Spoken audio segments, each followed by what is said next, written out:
Now, I'm not gonna lie. This is probably such a good system patch. But yeah, this video's gonna be all about the system patches, right? So we're just gonna put some background noise, but basically, obviously, every character, as you can see right here, up to 110, has quartz rewards now. Obviously, the new players that haven't finished or done the collection quartz team up reward from the past update does not get those quartz anymore. So it's kind of missing out on those, but for the older players, we do get basically a huge supply of quartz now. As you see, I was pretty much down at 0, but now I'm pretty much at, well, probably gonna be at like 5k, 7k or something like that, right? Before this recording though, the game has been operating a lot more smoother.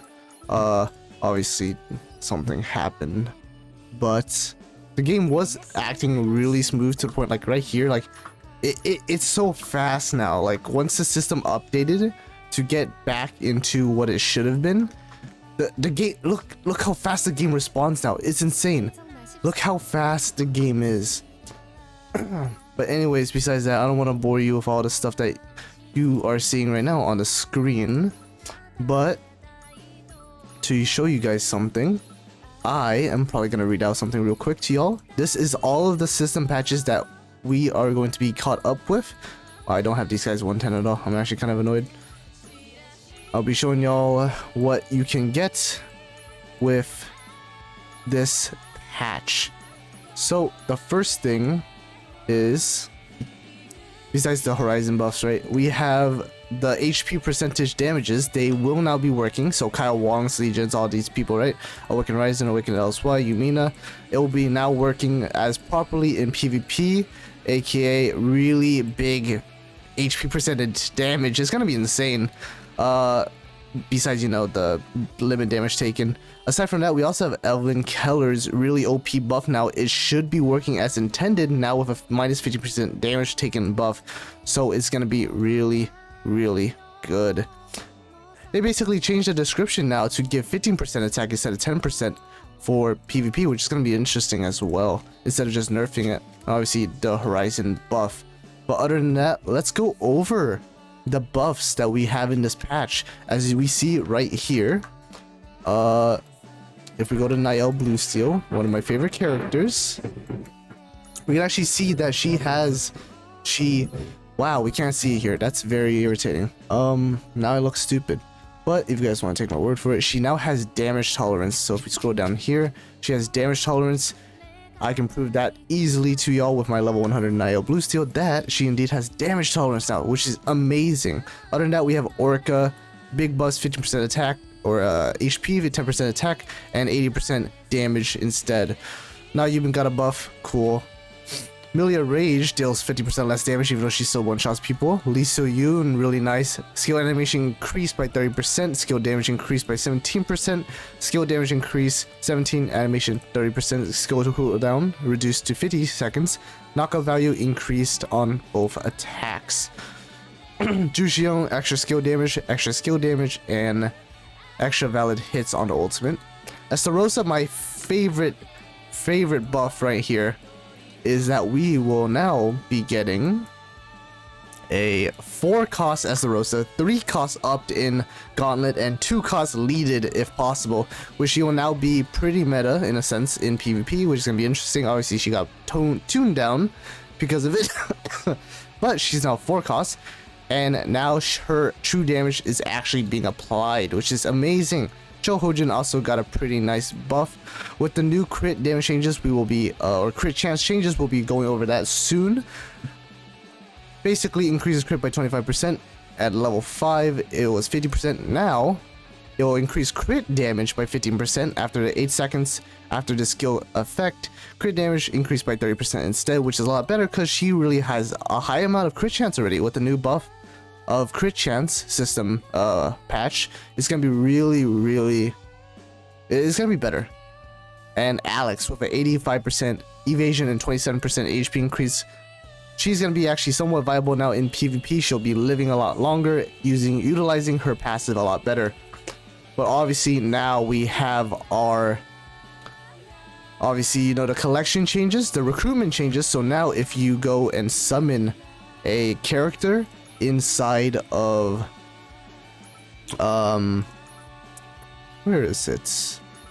Inside of this recruitment, if you do get an SSR, you actually will not see them first. It'll basically be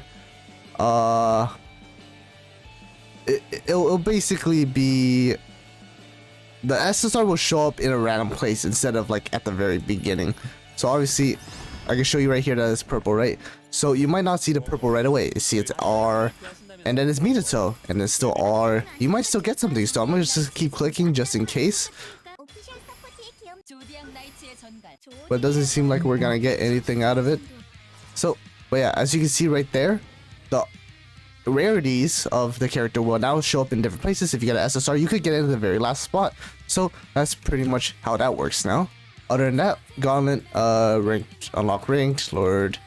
Episode 1-1 will be fully voiced now. The crit chance cap has been increased to 85%. Now for every 20 crit, you'll gain 1% crit chance, which drastically simplifies the formula. Basically to X over 20 crit, pretty much in a sense, I believe.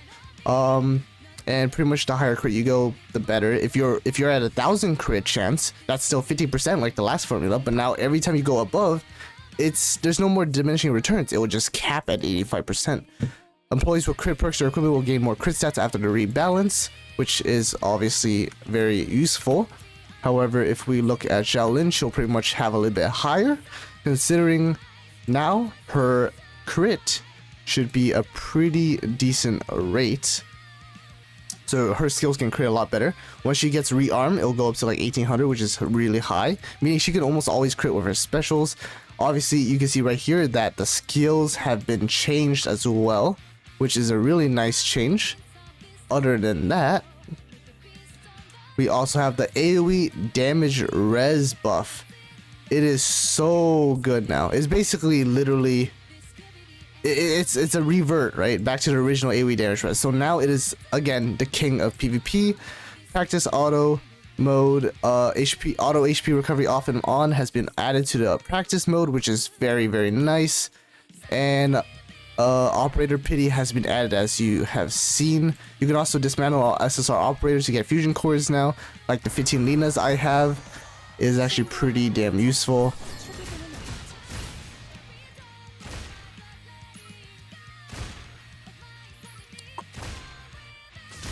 But you can see right there, you actually do lose some HP now, which is very interesting.